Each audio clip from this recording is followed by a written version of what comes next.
అదే RTV app వార్తల్ని క్షణాల్లో చదివే అవకాశం ఉంటుంది. ఒక న్యూస్ పేపర్, ఒక టెలివిజన్ ఛానల్ మీ చేతుల్లో ఎప్పుడూ ఉంటాయి. ఆంధ్రప్రదేశ్లో 175 నియోజకవర్గాల్లో మంగళగిరి నియోజకవర్గానికి ఒక ప్రత్యేక స్థానం ఉంది. ఇక్కడ టీడీపీ తరపున నారా లోకేష్ పోటీ చేస్తుండడం, మరోవైపు ఇక్కడ వైసీపీకి సంబంధించి ఇప్పుడు కొంత గందరగోళ పరిస్థితులు కనబడుతున్నాయి. ఇన్ఛార్జిగా గంజి చిరంజీవిని ప్రకటించినప్పటికీ ఆయన మీద అధిష్టానం అంత నమ్మకంగా లేదు, కొంత వ్యతిరేకత వస్తుందనే ఒక అభిప్రాయంతో ఇన్ఛార్జిని మార్చబోతున్నారు, కొత్త అభ్యర్థి రాబోతున్న ఒక ప్రచారం జరుగుతుంది. మన విజయసాయిరెడ్డి కూడా ఇదే చెప్పారు. వారం రోజులు అభ్యర్థి ఎవరనేది ఒక స్పష్టత ఇస్తామని చెప్పారు. ఈ నేపథ్యంలో గంజి చిరంజీవి మారబోతున్నారా, కాండ్రు మాజీ ఎమ్మెల్యే కాండ్రు కమల ఇన్ఛార్జిగా ప్రకటించబోతున్న ఒక చర్చ పెద్ద ఎత్తున జరుగుతుంది. ప్రస్తుతం మాజీ ఎమ్మెల్యే వైసీపీ నేత కాండ్రు కమల ఉన్నారు, మాట్లాడదాం. మేడం, వైసీపీకి సంబంధించి గంజి చిరంజీవి ఇన్ఛార్జిగా ప్రకటించారు, కానీ మొన్న విజయసాయిరెడ్డి ఒక కామెంట్ చేశారు. అభ్యర్థి ఎవరనేది వారం రోజులు చెప్తా ఉన్నారు. మీ పేరు బలంగా వినబడుతుంది, ఈ రాబోయే ఎన్నికల్లో మంగళగిరి నుంచి మీరు వైసీపీ అభ్యర్థిగా ఉండబోతుందని చెప్తున్నారు. అధిష్టానం మీకేం చెప్పింది? పిలిచారు, మాట్లాడారు. అధిష్టానం ఏదన్నా ఉంటే అనౌన్స్ చేస్తారు. అంటే మీరు సిద్ధంగా ఉన్నారు మేడం? అంటే మీకు ఒకవేళ అభ్యర్థిగా పెడితే మీరు ఎన్నికల్లో పోటీ చేయడానికి సిద్ధంగా ఉన్నారా? ఖచ్చితంగా ఉన్నారు, సిద్ధంగా ఉన్నారు. అంటే మీరు ఏమనుకుంటున్నారు, మీ బలం ఏమనుకుంటున్నారు? 2009లో మీరు ఇక్కడ ఎమ్మెల్యే గెలిచి ఉన్నారు కాంగ్రెస్ పార్టీ నుండి. మీ బలం ఏంటనుకుంటున్నారు? అంటే స్థానికత మీరేం చెప్తారు? ఖచ్చితంగా స్థానికత, స్థానికంగా ఉన్నాము. అందరికీ ఎన్నో డెవలప్మెంట్ యాక్టివిటీస్ చేస్తున్నాము. మంగళగిరిలో మాదంటూ అభివృద్ధి పదంలో ఒక ముద్ర వేసుకొని ఉన్నాము. ఖచ్చితంగా మమ్మల్ని ఆదరిస్తారని, అన్ని వర్గాల ప్రజలు ఆదరిస్తారని నేను అనుకుంటున్నాను. ఎలా చూస్తారు మీరు? మీ పేరు వినబడుతుంది నా నేపథ్యంలో. ఒకవేళ మీకు సీట్ ఇస్తే కనుక మీకు ప్రత్యర్థి నారా లోకేష్ ఉంటారు. మీరు టీడీపీలోకి వెళ్ళారు, ఎక్కువ కాలం ఉండలేదు, వచ్చేసారు. మీరు ఫేస్ చేయగలను అనుకుంటున్నారా నారా లోకేష్ని? ఖచ్చితంగా అండి. నేను లోకలు, నారా లోకేష్ గారు నాన్ లోకల్. ఎందుకంటే ఈరోజు మీరు చూస్తున్నారు, నిన్ననే నారా బ్రాహ్మణి గారు వచ్చి ఇక్కడ ఏదో ఓపెన్ చేశారు. ప్యూర్ బిజినెస్ అది. ఇప్పుడు చంద్రబాబు నాయుడు గారు 40 సంవత్సరాల నుంచి నేను పొలిటికల్లో ఉన్నాను, 40 సంవత్సరాల సీనియర్ అని చెప్తున్నారు. అదేవిధంగా మరి 14 సంవత్సరాలు సీఎంగా చేశారు. ఏనాడు మంగళగిరి గురించి పట్టించుకున్న దాఖలాలు లేవు. ఈ బ్రాహ్మణి గారు కానివ్వండి, భువనేశ్వరి గారు కానివ్వండి, నారా లోకేష్ని అనౌన్స్ చేసిన తర్వాత ఆయన్ని గెలిపించుకోవడానికి మంగళగిరి వచ్చారే కానీ మంగళగిరి మీద ప్రత్యేకంగా ప్రేమ చూపించింది ఏనాడు లేదు. మంగళగిరిలో ఒక బీసీని, చేనేత వర్గానికి సంబంధించిన ఎంతమంది ఉండంగా ఒక్క నాయకుడిని కూడా మీరు ఎంత అధికారంలో ఉన్నప్పుడు కానివ్వండి, పొలిటికల్గా ఉన్నప్పుడు కానివ్వండి, ఎందుకు మీరు ఎదగనివ్వలేదు? ఒక నాయకురాలిని కానీ నాయకుడిని కానీ మీరు ఎందుకు తయారు చేయలేకపోయారు మంగళగిరిలో? అంటే రాజ్యాధికారాన్ని అనుభవించే హక్కులు చేనేతలకు లేవా? బీసీలకు లేవా? ఇక్కడ ఎవరు బీసీలు లేరా? పోటీ చేయలేరా? లోకేష్ గారు అక్కడెక్కడి నుంచో వచ్చి ఇక్కడే పోటీ చేయాలా? మీ సామాజిక వర్గానికి సంబంధించి కానివ్వండి, మీ పార్టీకి పట్టున్న నియోజకవర్గాలు కానివ్వండి, చాలా ఉన్నాయి. మీరు అక్కడ చేయకుండా, అది కాకుండా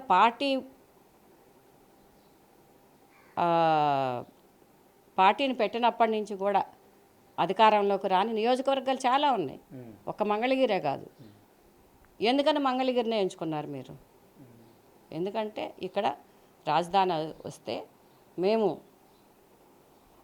రియల్ ఎస్టేట్ బిజినెస్లు బాగా చేసుకోవచ్చు, మా అనుచరులందరికీ, అనుయాయులందరూ బిజినెస్ చేయాలి అనే ఉద్దేశంతో మీరు ఇక్కడ కావాలని కోరుకుంటున్నారు. అంతేగాని మా మీద ప్రేమ కాదు. ఈనాడు బ్రాహ్మణి గారు వచ్చి తాతకు దగ్గులు నేర్పినట్టుగా మేము టెక్నాలజీ ఇంప్రూవ్ చేస్తాం అంటే ఒక రకంగా ఇది స్కిల్ డెవలప్మెంట్ ప్రోగ్రామ్ అని చెప్తున్నారు. మా దగ్గర ఎంతో మంచి మంచి ఆర్టిస్టులు ఉన్నారు. మీ ఫ్యామిలీ ఫోటో ఇవ్వండి, చీర మీద చేత్తో నేసి చూపిస్తారు, ఫోటో తీసినట్టుగా. అంతటి కళాకారులు ఉన్నారు. అగ్గిపెట్టెలో చీరను తయారు చేయగలిగిన కళాకారులు ఉన్నారు. స్కిల్ లేక కాదు, మాకు ఇక్కడ మార్కెట్ ఫెసిలిటీస్ కావాలని చెప్పి అడిగాం. ఏనాడైనా మీరు అధికారంలో ఉన్నప్పుడు మంగళగిరిలో అందరి దగ్గర ఆప్కో నుంచి కానివ్వండి, గవర్నమెంట్ నుంచి కానివ్వండి కొనుగోలు చేశారా? ఉత్పత్తుల్ని, చేనేత ఉత్పత్తుల్ని కొనుగోలు చేశారా? ఏనాడు లేదే. మీరు ఏనాడైనా మంగళగిరి వచ్చారా? మేము ఈరోజు లోకల్ అని చెప్పుకుంటున్నారు, మా ఇల్లు ఇక్కడే ఉందని చెప్తున్నారు. ఉండొచ్చు, అద్దుకున్న వాళ్ళు కూడా లోకల్ కింద అవుతారు. కానీ ఒక పర్పస్ కోసం వచ్చి వెళ్ళే వాళ్ళు లోకల్ అవ్వరు. చూడండి, లోకల్ కాని వాళ్ళంతా వచ్చి ఆవిడ ఈ రోజు బయటకు వచ్చిందని చెప్తున్నారు. నేను ఉన్నానో లేదో మీరు ఉంటేనే కదా లోకల్లో తెలుస్తుంది. నాకు ఢిల్లీలో ఏమి ఇల్లు లేదే, నా కూతురు దగ్గరికి వెళ్ళొస్తాను. రిలేటివ్స్ ఉన్నప్పుడు వెళ్తాం వస్తుంటాం. ఒక రకంగా చంద్రబాబు నాయుడు గారు కాదా నన్ను ఇంట్లో కూర్చోబెట్టింది. 2019లో బీసీలకి సీట్లు ఇస్తామని చెప్పి బీసీలు అందరినీ పిలుచుకొచ్చి గొర్రెల మందను కట్టేసినట్టు మీ పార్టీలో పెట్టేసుకొని మీ అబ్బాయిని అనౌన్స్ చేసింది మీరు కాదా? ఆనాడు బీసీలకి సీట్ ఇవ్వకుండా మీ అబ్బాయిని ఎందుకు అనౌన్స్ చేశారు? బీసీ నాయకులు లేరా? అంటే మీ కొడుకు మీద ప్రేమతో మీరు ఇంత పదవీ కాంక్షతో మీ అబ్బాయిని ప్రమోట్ చేయడం కోసం చేసిన ఈ చర్యలు చేనేత వర్గానికి సంబంధించిన వాళ్ళని ఎందుకు మీరు పైకి తీసుకురాలేకపోయారు? సరే, మేము చేనేత వర్గానికి సంబంధించిన వాళ్ళం, ఆర్థికంగా మీతో పోటీ పడలేము. మరి మీరు ఎందుకని ఆర్థిక వనరులు సమకూర్చి ఒక నాయకుడిని తయారు చేయలేకపోయారు ఈరోజు వరకు? మేడం, అంటే ఇంతకుముందు మీరు క్వశ్చన్ ఇస్తారు, మార్కెట్ లేవు ఇక్కడ అంతర్జాతీయ స్థాయికి సంబంధించి. ఇప్పుడు టీడీపీ వాళ్ళు కూడా అదే అడుగుతున్నారు. టీడీపీ హయాంలో చేయలేకపోయారు, మరి వైసీపీ ప్రభుత్వంలో ఎందుకు చేనేతలకు సంబంధించి సరైన వాళ్ళకి తోడ్పాటు అందించలేకపోయారంటే ఏం చెప్తారు? ఎందుకు అందించలేదండి? వాళ్ళు కూడా ఇదే మాట మిమ్మల్ని అడుగుతున్నారు. జగనన్న గారు చేనేత పథకం కింద 24,000 ఇస్తున్నారు కదా సంవత్సరానికి. మరి వాళ్ళు ప్రొడక్ట్స్ మెటీరియల్ కొనుక్కొని తయారు చేసుకొని మార్కెట్ ఫెసిలిటీస్ చేసే అవకాశం కల్పిస్తున్నారు. ఎగ్జిబిషన్స్ పెడుతున్నారు. మరి నేషనల్ సిల్క్ ఎక్స్పో నుంచి ఎగ్జిబిషన్స్ పెడుతున్నారు, అప్కో నుంచి ఎగ్జిబిషన్స్ పెడుతున్నారు. అన్ని సొసైటీలను కానివ్వండి, ప్రైవేట్ వాళ్ళని కానివ్వండి, ఎవరు మార్కెట్ చేసుకుంటామంటే వాళ్ళకి మార్కెట్ ఫెసిలిటీస్ కల్పిస్తున్నారు. మరి రాజశేఖర్ రెడ్డి గారు వచ్చిన తర్వాత మేము ఇక్కడ ఒక బీసీ నాయకులు ఉన్నామంటే ఈరోజు నా చేనేత వర్గానికి సంబంధించి ఒక్క రాజశేఖర్ రెడ్డి గారి పుణ్యం వల్లనే మేము ఉన్నాం. ఆనాడు గోలి వీరాంజనేయులు గారు ఎమ్మెల్యే అయినా ఇక్కడ చేనేత వర్గానికి సంబంధించి, మురుగుడు హనుమంతరావు గారు ఎమ్మెల్యే అయినా, నేను చైర్పర్సన్ అయినా, నేను ఎమ్మెల్యే అయినా కానీ ఒక్క రాజశేఖర రెడ్డి గారి వల్ల మాత్రమే ఇక్కడ మేము రాజ్యాధికారాన్ని అనుభవించడానికి వచ్చాం. నా సొంతంగా కావాలని చెప్పట్లా, మీరు కూడా ఇవ్వండి, చేనేత వర్గానికి సంబంధించిన వారికి ఇవ్వండి. మహిళలు ఉన్నారు, అలాగే ఎంతోమంది నాయకులు ఉన్నారు. వాళ్ళ చేత ఖర్చు పెట్టించి వాడుకొని వదిలేయటం కాదు, వాళ్ళకు కూడా ఆర్థిక సహాయం చేయండి, సీట్లు ఇవ్వండి. ఎందుకు గెలుచుకురారు? కోఆపరేట్ చేయండి, వస్తారు. అంటే మేడం, మీకు గంజి చిరంజీవికి మధ్య విభేదాలు ఉన్నాయని ఒక బయట ప్రచారం జరుగుతుంది. నిజమైన విభేదాలు ఉన్నాయా? ఇప్పుడు ఆయనకి సీట్ ఇచ్చిన దగ్గర నుంచి మీరు ఆయనకి సహకరించట్లేదు అని ఒక చర్చ అయితే మీ నియోజకవర్గం జరుగుతుంది.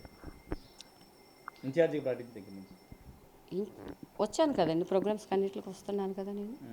ఎందుకు వచ్చింది మరి ఆ ప్రచారం? ఎందుకు వచ్చింది? చేస్తారండి అపోజిషన్ వాళ్ళు. మాకు అక్కడ అవకాశం ఉంది, అక్కడ లీక్ ఉంది అని ప్రచారం చేస్తేనే కదా జనాల్లోకి వెళ్ళేది. నేను అనురాధ గారు చెప్పారు, ఆవిడ లోకేష్ గారు గుమ్మస్తాలు ఏదో రాసిస్తే పెద్ద గొంతేసుకొని అరిస్తే మంగళగిరి ప్రజలంతా బహుపరాకరంగానే ఆవిడ మాట ఏమి వినరు.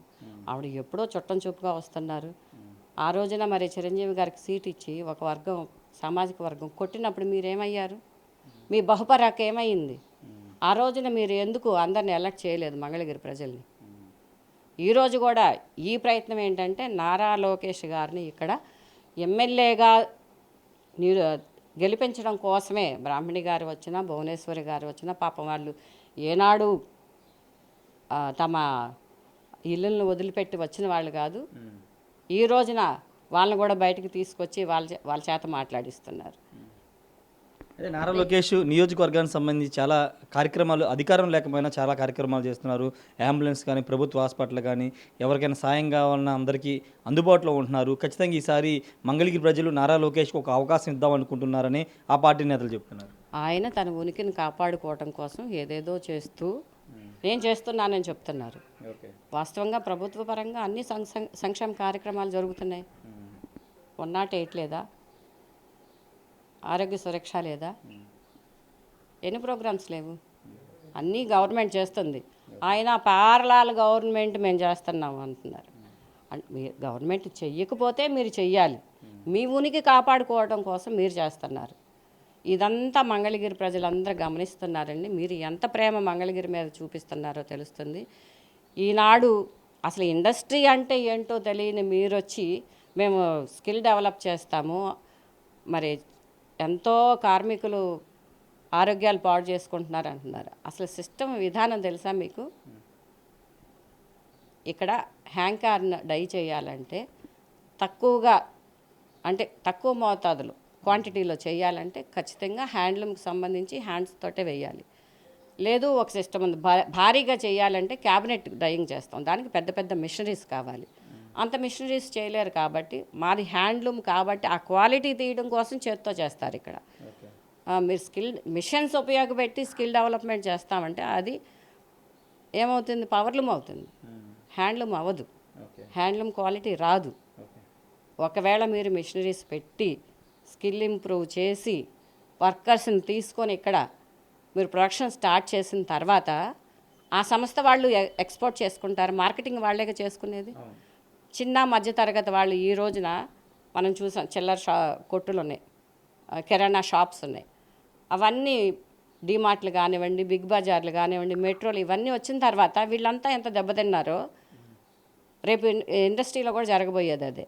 అంటే మేడం ఓకే, ఇది ఓకే. ఇప్పుడు మిమ్మల్ని ఇన్ఛార్జిగా ప్రకటిస్తే ఇప్పుడు ఈ గంజి చిరంజీవికి చాలామంది నియోజకవర్గంలో సహకరించట్లేదు, ఆయన ఇన్ఛార్జిగా యాక్సెప్ట్ చేయలేకపోతున్నారు. ఒకవేళ అధిష్టానం మీకు కనుక ఇన్ఛార్జి రేపు అభ్యర్థిగా మీకు అవకాశం ఇస్తే వీళ్ళందరూ మీకు సహకరించే అవకాశం ఉందా? ముఖ్యంగా గంజి చిరంజీవి మీతో కలిసి పనిచేసే అవకాశం ఉంటుందా? మేమందరం కలిసి ఖచ్చితంగా పని చేసుకుంటామండి, అందరం కలిసి పని చేసుకుంటాం. ఓకే, అంటే మీ అభ్యర్థిత్వాన్ని అందరూ ఆమోదం తెలుపుతారంటున్నారు. అందరం కలిసి పని చేసుకుంటామండి. మాకు ఇక్కడ మేము వ్యక్తిగతం కాదు, వ్యక్తిగతంగా ఒకరికొకరు పడకపోవడం కాదు, మాకు సీఎం కావాలి జగన్మోహన్ రెడ్డి గారు, అంతే. ఓకే, అంటే మంగళగిరి నియోజకవర్గంలో నారా లోకేష్ని ఎదుర్కోలేకే ఇప్పుడు బీసీ మహిళని మరోసారి తెర మీద తీసుకొస్తున్నారని ఒక ప్రచారం కూడా నడుస్తుంది. అలా ఎందుకు అనుకోవాలండి? అంతకుముందు నేను చేసలేనా? మున్సిపల్ చైర్పర్సన్ చేస్తున్నాను, ఎమ్మెల్యే చేస్తున్నాను, నేను చేయగలను అనుకోవచ్చు కదా. అంటే ఆయన ఎదుర్కోలేకనే రావాల్సిన అవసరం ఏముంది? 2 నెలల్లో వచ్చి వాళ్ళు ఇప్పుడు మిషనరీస్ పెట్టి మేము ట్రైనింగ్ ఇచ్చి 2 నెలల్లో మంగళగిరి చేనేత వర్గానికి సంబంధించి పరిస్థితులన్నీ మారిపోతున్నాయి అంటున్నారు. ఎలా మారిపోతాయండి? అంత పిచ్చిగా ఉన్నారా జనాలు నమ్మడానికి? నిజంగా 2 నెలల్లో మీరు అంత మార్పు చేసేవాళ్ళు అయితే ఇంతకుముందు ఎందుకు చేయలేదు? నారా లోకేష్ గారు 5 సంవత్సరాలు, మరి ఆయనకి ఏ అర్హత లేకపోయినా సీఎం గారి చంద్రబాబు నాయుడు గారి కొడుకు కాబట్టే కదా మీరు ఎమ్మెల్సీ ఇచ్చి మినిస్ట్రీ ఇచ్చారు. మరి అనురాధ గారికి ఈ రోజున వస్తుందో రాదో, అవతల వైసీపీ వాళ్ళు ఓటు వేస్తారో లేదో తెలియని పరిస్థితుల్లో ఓడిపోతుందేమో అనుకున్న సీటుని మీరు గెలిపించారు. ఓకే, గెలిపించారు, ఒక బీసీ నాయకురాలకి ఇచ్చారు, ఓకే. మరి లోకేష్ గారికి ఇచ్చిన రోజున ఆ రోజున ఈ చేనేత వర్గానికి ఎమ్మెల్సీ ఇవ్వాలని మీరు ఎందుకు అనుకోలేదు? ఓకే, ఇంకొకటి మేడం, ఆర్కే మంగళగిరికి సంబంధించి ప్రస్తుత ఎమ్మెల్యే ఆర్కే ఆయన కాంగ్రెస్ పార్టీలో చేరారు. ఆయన సపోర్టు ఉంటుందనేది మీరు ఎక్స్పెక్ట్ చేయరు, ఎందుకంటే ఆయన ఆల్రెడీ కాంగ్రెస్ పార్టీ నుంచి పోటీ చేస్తారని ప్రచారం జరుగుతుంది. మీకు ఎలా ఉంది ఆయనతో? మీకు ఎలా ఉంది రిలేషన్ ఆయనతో? రిలేషన్ ఏంటండి, వేరే పార్టీకి వెళ్ళిపోయారు కదా. ఓకే, వేరే పార్టీ, ఇప్పుడు టీడీపీ అయినా బీజేపీ అయినా సిపిఐ సిపిఎం అయినా కాంగ్రెస్, ఇలా చాలామంది ఉన్నారు, ఎవరి పార్టీని వాళ్ళు చూసుకుంటారు. అంటే మీకు ఆర్కే వల్ల ఒకవేళ మిమ్మల్ని అభ్యర్థిగా ప్రకటిస్తే మీకు ఇబ్బంది కలిగే అవకాశం లేదా? మీ పార్టీ ఓటు చీల్చే అవకాశం లేదా ఆయన? లేదనుకుంటున్నానండి. ఇప్పుడు ఆర్కే గారినో నన్నో గంజి చిరంజీవి గారినో ఇంకొకరిని ఇక్కడ వ్యక్తులను చూడరు. మేము చూసేది జగన్మోహన్ రెడ్డి గారిని సీఎంని చేయడానికి మేము అందరం కలిసికట్టుగా కృషి చేస్తాం.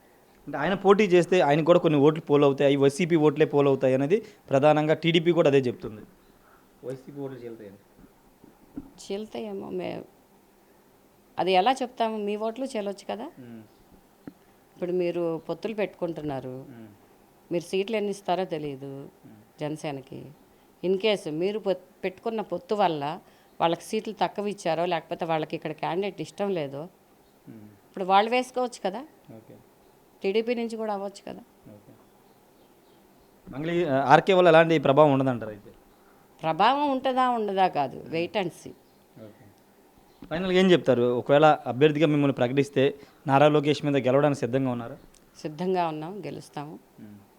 ఇక్కడ మా మంగళగిరి ప్రజలంతా లోకల్ వాళ్ళని ఎన్నుకుంటారు. నాన్ లోకల్ ఇక్కడ ఏనాడు గెలవలేదు, చాలామంది వచ్చారు, ఎంతో డబ్బులు ఖర్చు పెట్టారు, వెళ్ళారు.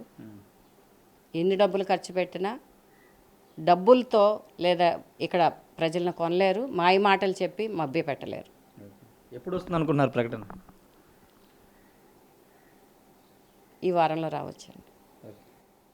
Okay, thank you madam. మొత్తంగా అయితే ఖచ్చితంగా ఇక్కడ మంగళగిరి ప్రజలు స్థానికులు అంటే ఇక్కడ ఉంటున్న వారికి పట్టం కడతారని చెప్తున్నారు. నారా లోకేష్ నాన్ లోకల్, అద్దెంట్లో ఉంటే లోకల్ అయిపోరని చెప్తున్నారు. నారా బ్రాహ్మణి భువనేశ్వరి ఇప్పుడు ఎన్నికల ముందు 2019 ఒకసారి వచ్చారు, మరి ఇప్పుడు వచ్చి మంగళగిరి చేనేతకి ఏదో ప్రపంచ స్థాయి గుర్తింపు తెస్తామని ప్రచారం చేస్తున్నారు తప్పించి వాళ్ళ వల్ల ఎలాంటి ఉపయోగం లేదని చెప్తున్నారు. మంగళగిరి ఎప్పుడో ప్రపంచ ప్రఖ్యాత గాంచిందని చెప్తూ ఉన్నారు.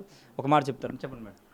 మంగళగిరికి ఎప్పుడో నిజాం శారీస్కి పేటెంట్ రైట్స్ వచ్చినాయి. ఓకే, ఇప్పుడు కొత్తగా వన్ ప్రొడక్ట్ వన్ డిస్ట్రిక్ట్ అనే ఒక అవార్డు కూడా ప్రకటించారు. ఇంకా రావాల్సింది ఉంది, తీసుకోవాల్సింది అనౌన్స్ చేశారు. ఓకే, ఇది ఓవరాల్గా చెప్తే ఖచ్చితంగా రాబోయే రోజుల్లో అభ్యర్థిని కూడా తనగా ప్రకటించే అవకాశం ఉందని చెప్తున్నారు. వస్తే కనుక అందరి అంటే నియోజకవర్గానికి సంబంధించినటువంటి వైసీపీ నేతలు అందరితో కలిసి రాబోయే ఎన్నికల్లో లోకేష్ని ఓడిస్తామని చెప్తున్నారు. లోకేష్ ఇక్కడ ఉనికిని చాటుకోవడానికి కాపాడుకోవడానికి అనేక కార్యక్రమాలు చేస్తున్నారు తప్పించి ప్రభుత్వం అనేక సంక్షేమ కార్యక్రమాలు పేద ప్రజల కోసం చేస్తుంది కాండ్రు కమలా చెప్తూ ఉన్నారు. కెమెరా పర్సన్ విజేత రాయేష్, RTV, మంగళగిరి నుండి. మరిన్ని వీడియోస్ కోసం ఛానల్ ని సబ్స్క్రైబ్ చేయండి. లేటెస్ట్ అప్డేట్స్ కోసం వాట్సాప్ ఛానల్ ని ఫాలో చేయండి. అండ్ లింక్ డిస్క్రిప్షన్ లో ఉంది.